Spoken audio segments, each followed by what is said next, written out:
Hello and welcome back to Paranormal NL Podcast. That's PNL Podcast located in Newfoundland and Labrador, Canada. I'm your host and founder, Jen Noseworthy. I hope everyone's New Year 2026 is going well. Thanks again for tuning in to UPRN United Public Radio Network, 107.7 FM in New Orleans and 105.3 FM on that Gulf. For tonight's spiritual empath special on UPRN segment number 63, I've got a special guest waiting backstage from Tennessee, USA, who I'll bring on shortly. Now it's time to grab your favorite interdimensional beverage. Grab a few spiritual snacks and get ready for the love, light, and laughter show tonight. Paranormal NL Podcast is sponsored by the BOG Team. It's a boots-on-the-ground BOG team doing historical paranormal investigations in Newfoundland, Canada. Follow PNL Podcast and the BOG Team on their Linktree Paranormal NL Podcast. Smash those subscribe buttons and grab your seasonal and customizable PNL and BOG Team merch on TeePublic. BOG Team music heard in the intro and the exit is available for download on all social media and streaming music platforms. And tune in every Tuesday at 5 p.m. Eastern on UPRN for a PNL Podcast with a YouTube and a Facebook live chat watch party. PNL Podcast believes in supporting international paranormal networking and highlighting global paranormal people, places, and things. Now let's get on with the show tonight. I'm going to pull on stage somebody, like we said, from Tennessee, USA. We've got Barbara DeLong. Welcome, Barbara. Thank you so much. And I have to point out, I'm not here because I sing.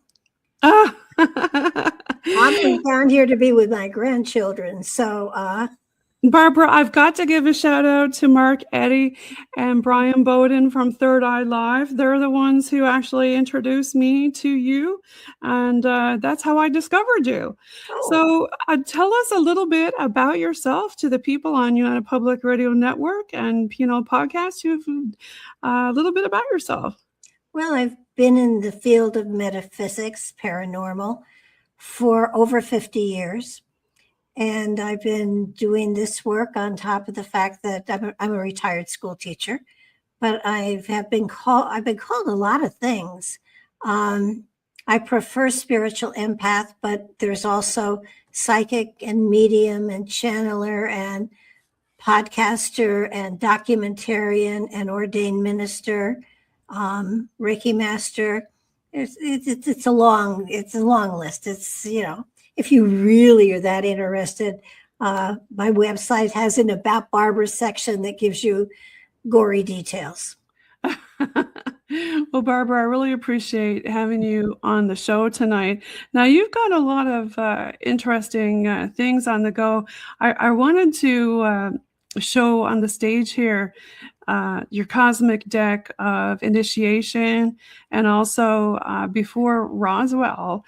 Did you want to talk about a few of those things? Well, the cosmic deck is I think one of my most favorite things that I've done so far. And what it is a deck of oracle cards, and it's a tool for self-development, for spiritual self-development. And it's, will it give you psychic stuff? Sure. But, do you have some there that you can hold up? I have an older deck, which is the one that I use. They are,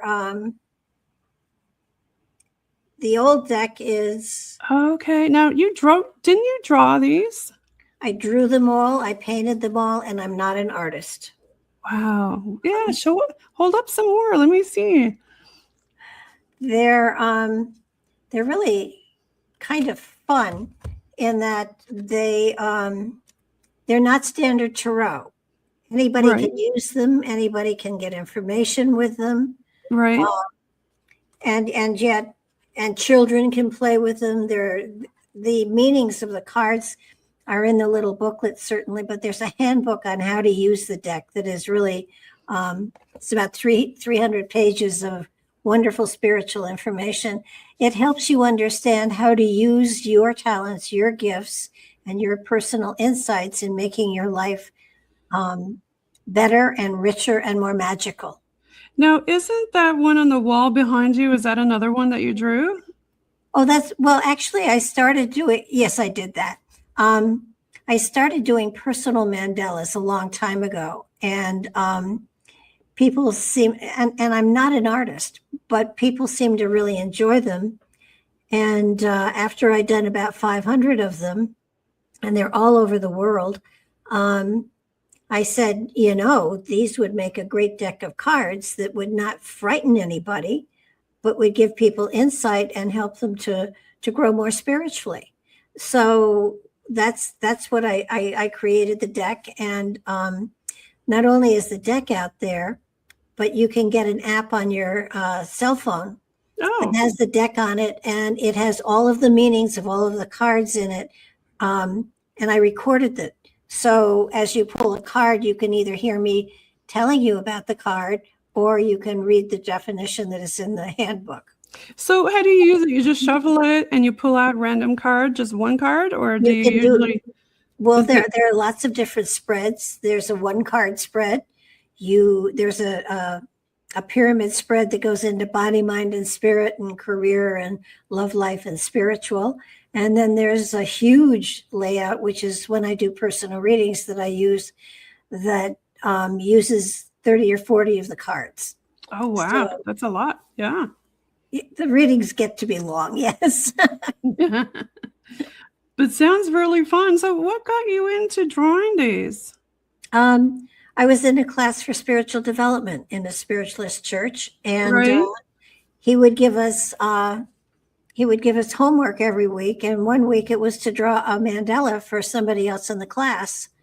So I did, and then of course we shared them, and everybody thought that what I did was so cool, and it was like, can I have one? Can I have, so I ended up painting them for everybody in the class, and then, after a while it got so that I had so many orders, I did them for free for a very long time, and then I had to start charging to kind of slow down the orders. And they just kept coming in, and I finally got it up so high that nobody ordered one anymore.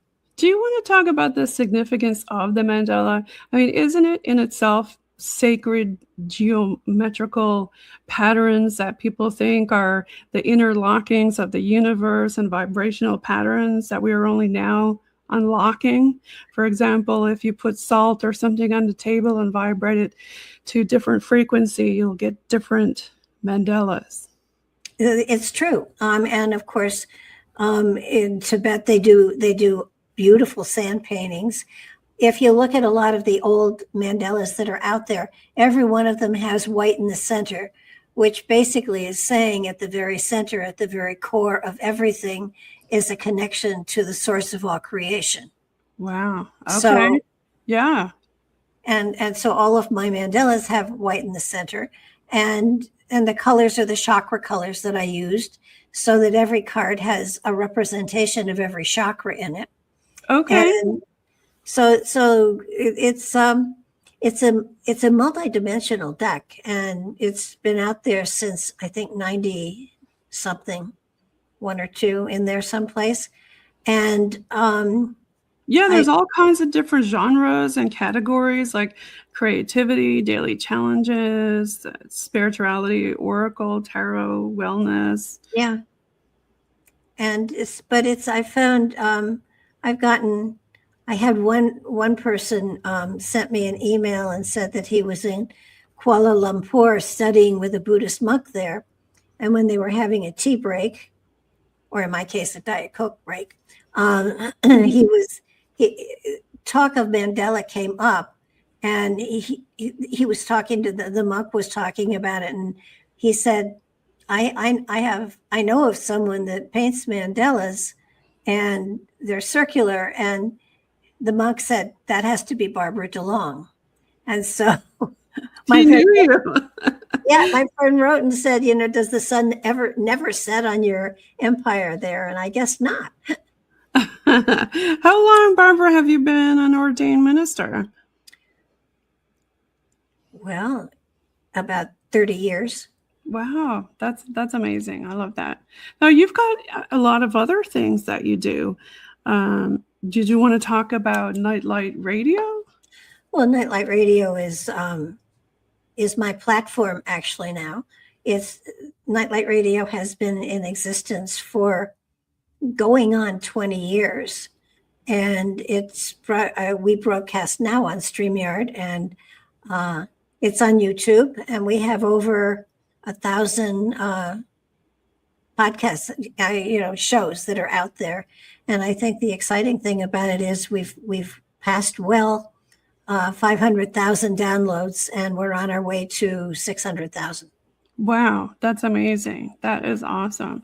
And I think that doesn't Mark co-host with you on that? No, Mark doesn't co-host. I put Mark's show onto Nightlight Radio. Oh, okay. All right. How many different shows do you have on your radio again? Well, Mark is on it, and I run the switchboard for him. And once a month, Solaris Blue Raven does a show called Neon Twilight, and we do that together. Okay.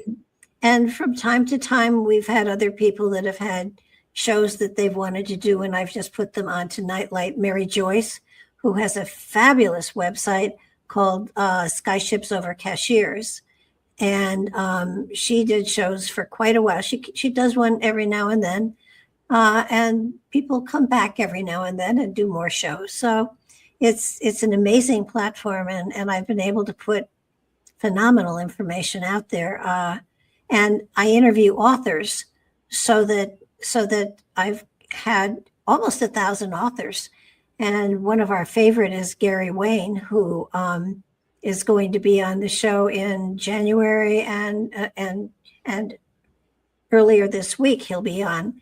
And he's an amazing biblical scholar. And wow. he has such fabulous material. It's unbelievable. So, awesome. Yeah, this is your website here that I pulled up, and it's barbaradelong.com. And you can get to the Nightlight Radio show through here. And is there anything else on here that you want me to highlight? Did you want me to go back? On the website has fabulous material on it. There's a tremendous amount of material on giants, on UFOs. Once a month I put a monthly prediction up and a yearly prediction under the focus for what's coming up. So that's there, and that's exciting. There's a calendar that tells when the shows are and where you can find them. There are a lot of different buttons to push. At one point, I had a lot of drop-down menus on my website, and I realized that when people is great. You can see all the calendar when everybody's coming up. I see here on the December 16th, you've got Mark is coming on there. Yeah. And yourself and Greg is coming up on the 18th. So, and you do spiritual readings too, I see.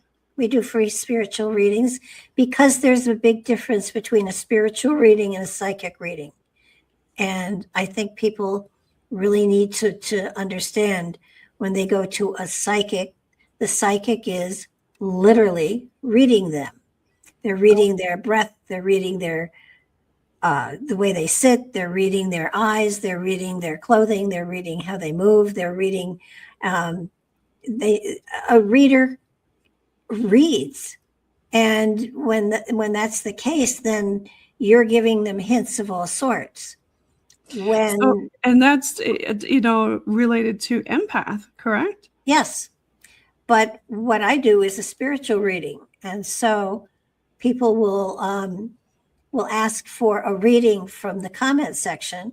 I don't know their name, and I don't hear them, and I don't see them, and I don't feel I go directly from my spirit to their spirit and give what information. And I usually give about a month's worth of information 12 Nice. months worth, so that they get in about 11 minutes, they get the next year as to what energetically is coming their way. Interesting. Yeah, I love that kind of stuff. And there's so many people doing it, but your deck to me really stood out. I've never seen one like this before, especially hand done. I mean, it's so intricate. How long does it take you to do just one card? You mean paint it? Yes. Usually it took about a week to paint each of them. And these were done in watercolor. After I did the deck of cards, I stopped painting. Well, I had gone over to oil, but the deck of cards was all done in watercolor. Beautiful. Yes, for sure. And now you've got some books on the go too, hey? I'm going to take this one off stage and maybe we can talk about your book. Sounds good. Yeah. So I'll start searching for a picture of it and put it on the screen there while you're talking. You can kind of see it in the background there, but I'll put up a better picture. I think that you had done your book in collaboration, I want to say, with your husband, correct? Sort of. My husband was Patrick Cook, and he had a wonderful website called Matrix Radio. Not Matrix. Yeah, it was Matrix Radio. It was a radio show. And he had written 3 books. And one of them was on the Bible UFO connection.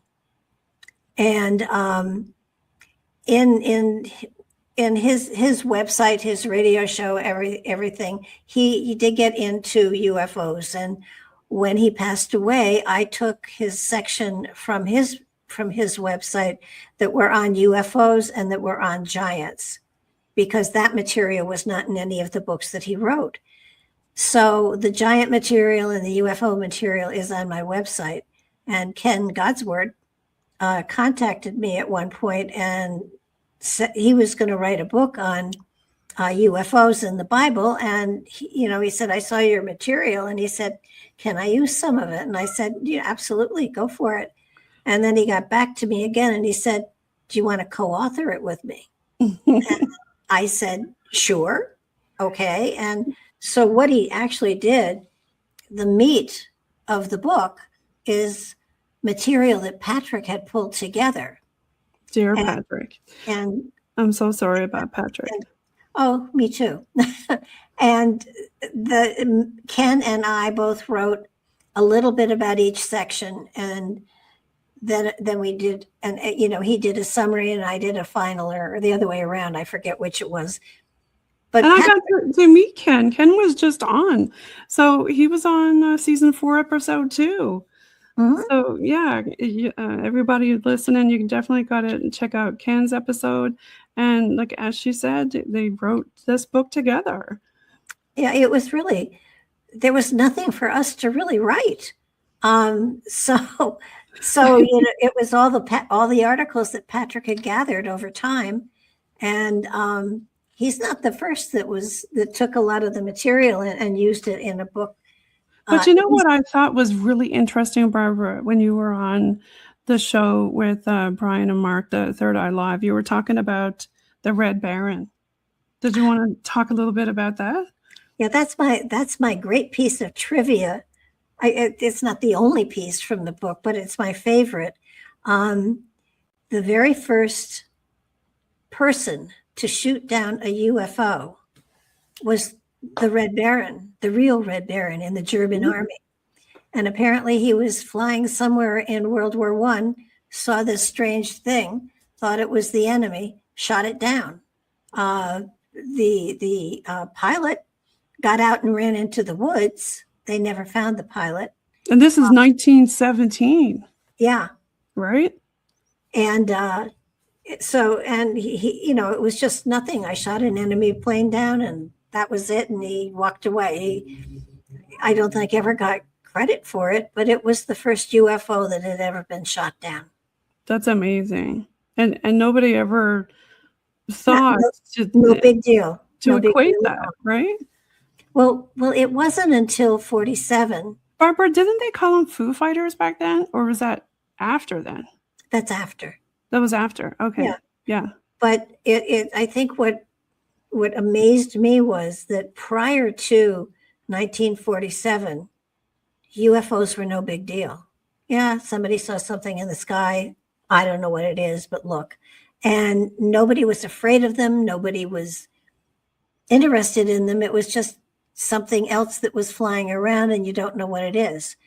And it wasn't until 47 when they made the big deal about it. And, it's evil, evil, evil, that UFOs and aliens took on frightening personas. And that's one of the reasons why Ken chose the title and everything. We utilized stuff that happened before Roswell, so that if you go and look in the book, the explanations, the news articles deal with, so and so was milking their cows and saw this, or and we went way back to, I think, 25,000 years ago, to the Sumerian texts. I mean, they've been around for a long time, but nobody was afraid of them until Roswell. Do you think sensationalism? Yeah. Fear sells. Right. That's true. That is true. Now, do you also this is a completely different topic, remote viewing? I do. Do you want to talk a little bit about that? Sure. There was a time period, I don't know, it was quite a few years ago, when people were talking about remote viewing. And I said to somebody, well, we can do remote viewing. And so I put the call out on my Facebook, and, I said, I'm going to do remote viewing meditations. Anybody who would like to be is invited to do them with me. And if you just send me your email, I'll let you know when it's going to be, and you can tune in and do it with us. And so we did 12 of them. And I opened up, it was on Blog Talk, and I just opened up the channel at that point and gave some background as to where we were going to go. Did a short meditation and remote, gathered all the energies together. I think we had about 100 people, and took them to the site, through the site, beyond the site, and then had them give back, sensations, what they saw, what they felt, and things like that. We did 12 of them. And basically we were looking at pyramids. We did a lot of them in Egypt. We did some in Antarctica. We did some on the moon. We did some on Mars. We did some in China. We did all over the world. Wow. And it was really quite fascinating. And I've had a number of people. And by the way, the remote viewings are actually on the shows are on the website, and there's a playlist for remote viewings, and we're going to do 12 more. You're going to do 12 more. Now, I had to ask you, for the people who are doing these, are they already remote viewers, or are you teaching them how? You don't have to be a remote viewer. That's the cool thing about it. I mean, if you're just going to do remote viewing all by yourself, then you need to do a little research and background and stuff like that. But it was in a meditation that I led people through. So and when you're in a meditation and your energy is linked to everybody else, you go wherever the person leads you. Okay. So I pulled everybody together in the meditation, and they were all over the world, which was really kind of fun. I love that. And I took them to these different sites, and I took them into the sites. And when you're in a meditation and a voice is leading you, you go. I mean, so it was very exciting, and everybody got something. Everybody saw something. And at one point I forget which one it was, but we had Bill Brown, who is a pyramid expert, and he was on the show on with his book, and he was talking about giving everybody the GPSs of the different sites he wanted to go to. And I said to him finally, not many people in the audience are going to take the GPSs and go to Egypt to visit that site to see if there's anything there. But we could remote view it and everybody could go. I love that. And he said, well, I've never done that. And I said, well, let's try it. And we did. And it worked. And there's so many different ones, like you said, the Antarctic, all these different places that you mentioned. Did they all kind of talk about them afterwards? Any similarities? Well, they gave their comments as to what they saw and what they felt in many of them. And so that was on Blog Talk. And while they could at that time, if they wanted to, I could open their microphones and stuff, but many of them just preferred to write their comments down. And the cool part is, these are up on the YouTube channel. Anybody can listen to the meditation. Anybody can do it. Can go to the different sites we went to. And I mean, the sites that, I have lined up that we're going to remote view, I haven't figured out 12 yet, but some of them are pretty interesting. And it'll be kind of fun to see what people get and how they feel. Were there any commonalities or anything that you can remember that came out? Well, I think in the Bosnian pyramids, especially, the Bosnian pyramid, they haven't been able to go into because it's on private property. So, but the tunnels that lead to the Bosnian pyramid are open, and that's what Dr. Sam is excavating and working with. And the fascinating thing about the tunnels is that, and anyone can go and volunteer and help dig, which is fabulous. And what they have found is if you're working in the tunnels, if you're helping to bring out the stuff that is, congregated into the tunnels that needs to be cleared, many people have been cured of arthritis, of all sorts of maladies. The air in the tunnels purifies and helps people to gain energy and become healthier, which is absolutely amazing. And so, it was a fascinating experience taking people into the pyramid itself and up through the different levels and to the peak of the pyramid. And they did it. I have to ask you this because I was absolutely amazed when Josh, I don't know if you saw his episode where he went into the Great Pyramid of Giza and they used all this equipment like LiDAR scans and things like that. But they also found another dig site adjacent to the pyramid that was in the ground. But when they sent the LiDAR in there and then lined it up on top of the other one of the actual pyramid, that one in the ground was like a practice run. Yes, a practice run. But the one in the ground had a vertical shaft. And somebody recently did a reading of the Great Pyramid of Giza that had an empty chamber, but that vertical shaft leads towards that other scan. So I wonder, what did any remote viewers see that? None of them did, but since that was all done, they did check the empty. There is a chamber, but there's nothing in it.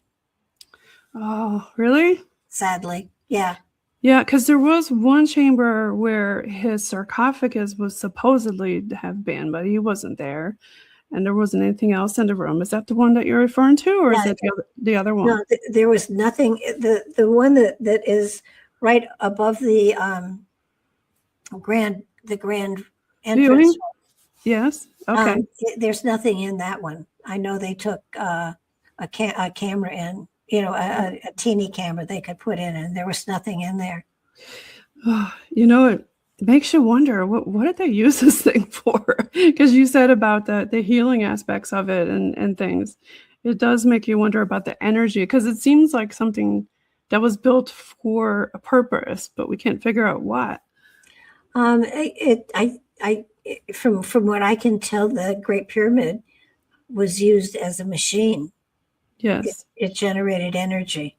And the Nile came up almost directly to it, so that they could utilize that water, because there's a there's a chamber below the pyramid too, that at one time had water in it. Yes, and I think I read some other people's books that talk about there is water erosion, of course, around the Sphinx evidence and things like that. But then some other people tried to say that there were coils under the pyramid. Did you read that one? I didn't see that one. Yeah, I think that one's was spoofed, though. they were trying to just get everybody viewing. Now, Well, I was going to ask you what your thoughts are on a completely different topic on reincarnation. oh, sure. I believe in it. Now, a lot of people don't, but I do. Well, I think it depends. I personally believe that within each of us is a spark, a seed of the infinite that I call the spirit. Now, we have our body and our mind and soul, and the soul is really not the spirit. It's only a once a lifetime type of thing. That the spirit travels through time and space and dimension, and so it's the spirit that will leave the body, the avatar, at the time of death. When to take it even back a little further, when a baby is created, at the moment that the heart starts to beat, that indicates that a spirit has entered the body. And when the spirit enters the body, it brings with it the DNA of spirit that is attached to us and connected to us and part of us through our physical lifetime. But what most people have trouble grasping is that this is not me. The spirit within me is me, but this will go away someday. Some people even say that spirit is even when, for example, when you can first hear the baby's heartbeat in the womb, that the spirit is already in there. The spirit has the breath of life with it. So okay, so it needs oxygen. No. No?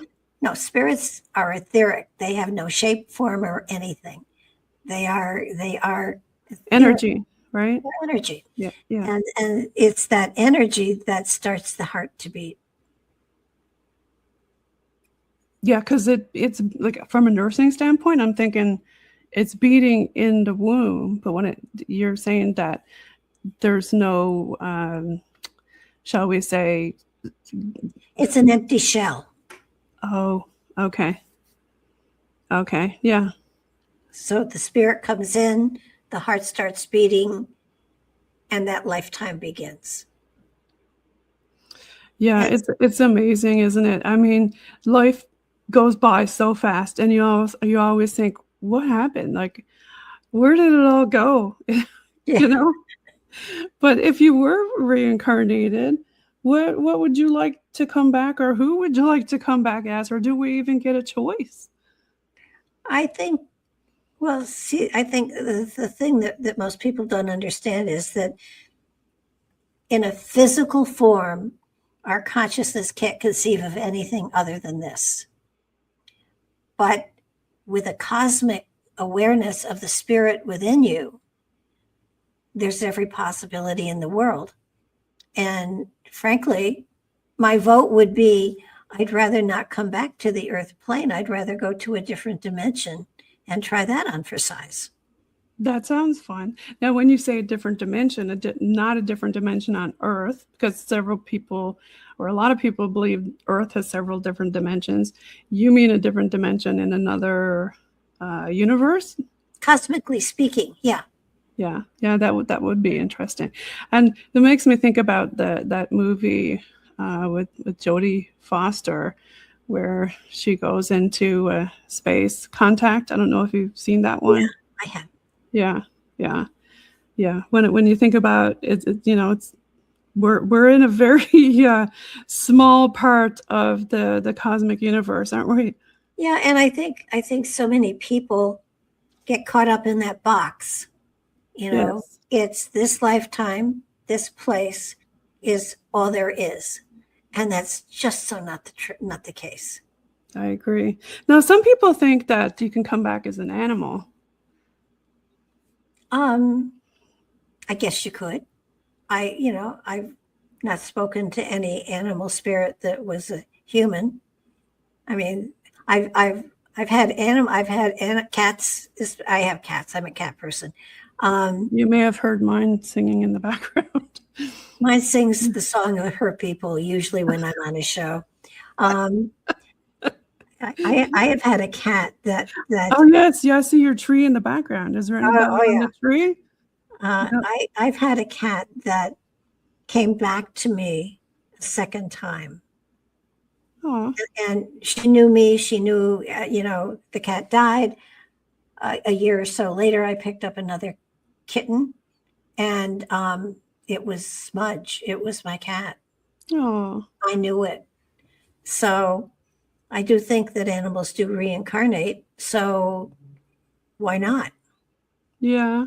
I recently lost my kitty, and they're like little human spirits. I know that a lot of people think, oh, it's just an animal, but no, they have their own little souls, right? I think on my fan page, I had a picture of Poof, my cat, just hanging out on her bed downstairs. And the comment I had another one that said, isn't it amazing? The only thing cats have to worry about is where am I taking my next nap? I know, right? Isn't it the life to be a cat?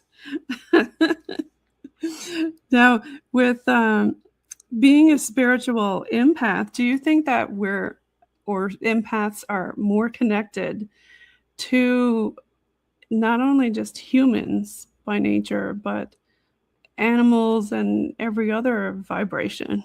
Absolutely. And I think most people have that empathic ability. Well, everyone has the ability to be an empath. And psychic and a channeler. And I mean, everyone has the tool set. Now it's a matter, are you going to work with it and develop it, or are you going to just say, isn't that cool? I can't do that, or whatever. So it does make you more sensitive. And I think it's something that, you kind of hone in on over the years, and you kind of have to teach yourself about it. Like you said, a lot of people maybe thought they had something, or maybe had some experiences of maybe what they thought was deja vu or precogs or things like that. Have you talked to many people like that who didn't know they were, but were? Well, everybody has it. Everybody has the ability to do it. But are you going to work with it? Are you going to use it? Are you going to? It's like swimming or walking or running or playing tennis or anything. If you're going to really work at it, then it's going to develop. And if you don't, then you'll have those interesting coincidences or synchronicities and not think anything of it.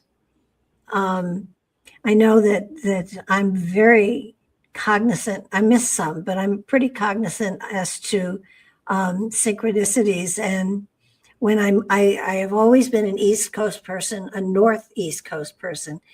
And when I was in Connecticut, I told my son I'm going to move to Nashville, and he was quite shocked, but pleased. And yeah, I don't hear a twang. I was going to ask you about that. No, I'm a New Yorker, probably more than anything else. But when I moved here, my house was for sale for a year and a half, and so I spent a lot of time looking at the multiple listings and everything. And at one point, when there was an offer I accepted, the next day on the multiple listings, the place where I'm now living, they lowered their price to within my price range. And I called my son and I said, that's it.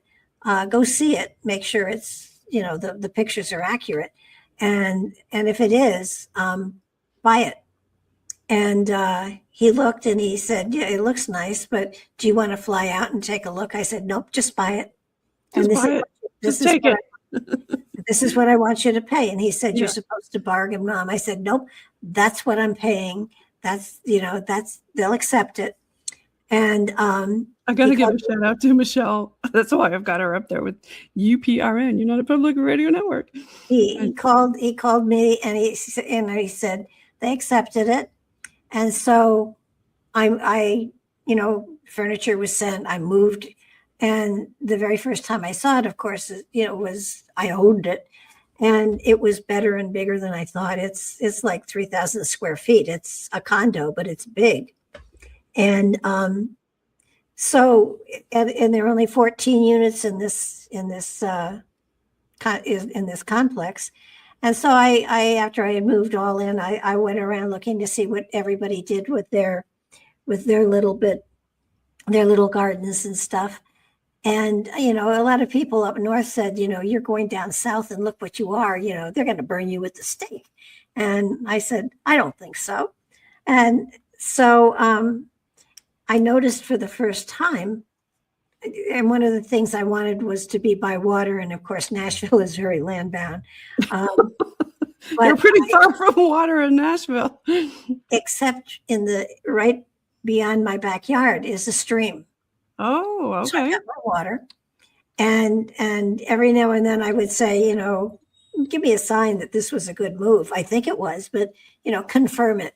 And then I noticed that right behind my condominium, and I can see it from my living room window, is an old cemetery. And people thought I'd be freaked out by it, but I wasn't. I said, I am so delighted with that. They go back to the 1700s. It's a great old cemetery. And I went over one day and I was looking at what was left of most of the headstones, and I found one name that I could make out with a date. And so my friend Jeannie and she did most of the work, did some genealogy on this Thomas Smiley. And she found him, and he had a sister named Hattie. And Hattie was married to a man named Aaron DeLong. Oh, really? Who is an ancestor. Oh my gosh. How cool is that, Barbara? I called my son. I said, I'm more Southern than you are. And he said, how do you figure? And I said, I have kin buried in the backyard. That's amazing. And how strange is it that that particular headstone called itself to you? Yeah. Interesting. So now, I pulled up another book of yours, Whispers of Spiritual Wisdom. Did you want to talk about this one? Yeah, that's Patrick published it. He found that I had written a lot of poetry. And he said, we have to publish it. And I said, no, we don't. And we went back and forth. And he said, no, these are good. You've got to publish them. And I said, I don't know a publisher. He said, well, you happen to be married to one. So, and he had Oracle Publishing. And I said, you can't just publish poems. There's got to be a blurb with each poem or something. And he said, well, put them together. And I did. And so there's a blurb, a spiritual whatever, with each of the poems. And he published it. Nice. And I was quite shocked. You were shocked that he published it? No, I'd never even thought about publishing my poetry. Yeah, there's a lot of people who have so much content, and can have so many different books, but I guess it's kind of hard to wrap your head around just making a book, or some people just go and do like the digital aspect of it. But did it take you very long to put it together?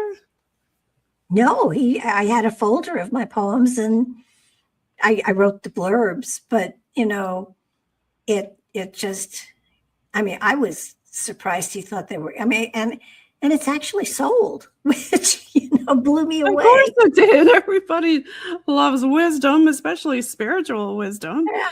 On top of that, right? So is there anything that you want to say to the people listening about spiritual empaths and how to connect to your own spiritual empath? Well, it's a matter of, I think the one thing that anybody who's in this field and successful will say, if you meditate, that enhances everything. And if that's a journey you want to be on, there are so many different ways of meditating. You don't feel locked into somebody saying this is the only way. If you find a way where you can stop your brain from talking to you and you can sit in silence and listen, you're meditating. And the more you do that, the more you clarify your talents and your gifts that come from spirit, and that you can enhance your life tremendously. And what do you say to the people about believing? Not that don't believe?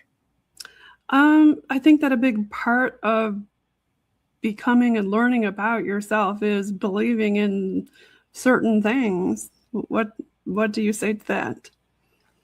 Well, I think that so long as you have faith in yourself, then you've got it made.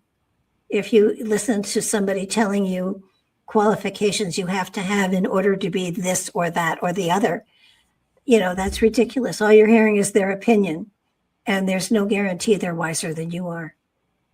That's right. Yeah. It's all about looking into yourself, believing in yourself. Yeah. And, people say this all the time and think it's so faux pas, but love and light, like, what do you want to say about that? Well, love, light, and laughter is what makes you go around. And the most important thing is the fuel for your spiritual development comes from creativity. Creativity not compensated for with money. So if you are being creative and having a good time, you are fueling your spiritual journey. And when anybody says to me, nothing's happening in my life, I don't understand what's going on, my first question is, what are you doing creatively? And if they're not doing something creative, and it can be gardening, it can be joyfully going through a flea market and finding treasures, it can be, any sort of creative endeavor. I don't know, alphabetizing your medicine cabinet, going through your closet and making it color consciousness. Whatever floats your boat and makes you happy and gives you joy. Some people ask, what is the purpose of life? Like, what am I here for? And a lot of people say, well, the purpose of life is to find that purpose of what it is and share it with people. That and experience. I think the one thing that most people say is, why do I have all these challenges? And my response is, well, you should be really excited that you have all these challenges, because it means you've grown, and this is a test. And it means if you can find, and you're never given a test that you can't pass. So it's a matter of be creative, find a unique way of getting around something. If you're hitting a brick wall, that's your consciousness saying, don't go that way, dummy. There's a better way to go. You know what? We can make fun of that. About earlier tonight, we did a bit of a go around at the brick wall. But we got creative, and here we are. So for Barbara, to the folks listening across the world, do you want to give a shout out to where people can find you and your work? I know I already shared your website. Did you want to give a little bit more insight to people on where they can find you and how to follow you? Well, the book that goes with the deck of cards is a handbook called How to Use the Cosmic Deck of Initiation, and it's really a good book. I wasn't wise enough to write a big book on the deck when I painted it. It took 30 years before I could put the spiritual wisdom into a book for the deck of cards. So that's out there as well. My website, BarbaraDeLong.com, has links to everything I do and have done. And there's a place where you can join my circle, which means you get an email every time I put something out there, like one of the predictions for the month or the year. And it's a lot of fun. I don't abuse it, but when something cool happens, I let people know. Well, Barbara, I want to thank you again for tuning in and being with us here at Paranormal NL Podcast and with UPRN. I know you've been on several different UPRN shows, and we'd love to have you on here on the network. And I wish you all the best during this new year. Do you have any resolutions that you'd like to share? Well, resolutions, try not to put more on my desk than I can plow through. As far as predictions go, the next year is going to be very, very stressful for everybody. So pay attention to take care of what's at home. Don't worry about what's going on nationally. You have no control over that. But find peace and tranquility within your own home and keep it that way, and you'll be able to weather the storms that are indeed coming. Do you have any tips on how they can do that? And when you say what is coming, did you want to share a little bit more about what is coming on your prediction? There's a lot more chaos coming. There's a lot more unsettlement. There's going to be restructuring of governments and partially our own. And the element of war is out there. I don't know if it'll touch us or not, but it's going to continue. Well, let's hope in the year 2026 that it doesn't touch us, and that we all continue to look inside of ourselves and help find our inner self and our spiritual wisdom. And again, I want to thank Barbara DeLong for being on with us today with PNL Podcast and UPRN. And make sure you look on the ticker on the bottom there, and you can find Barbara's website at barbaradelong.com, and you can follow her there. And I guess we'll peace out with some BOG Team music. Now, I've got different ones. I've got folk, I've got rock, I've got metal, I've got 80s. Is there anything in particular? I've got techno. I guess I am probably I'm more of a 60s and 70s, but I'll go for the 80s. 60s and 70s. Well, yeah, okay. I've got some 80s here.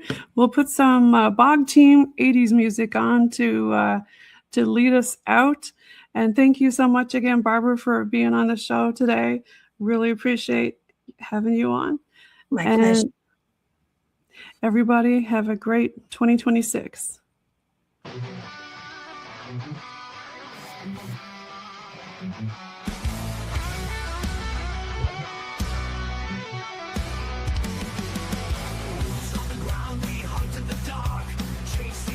Where the whispers start.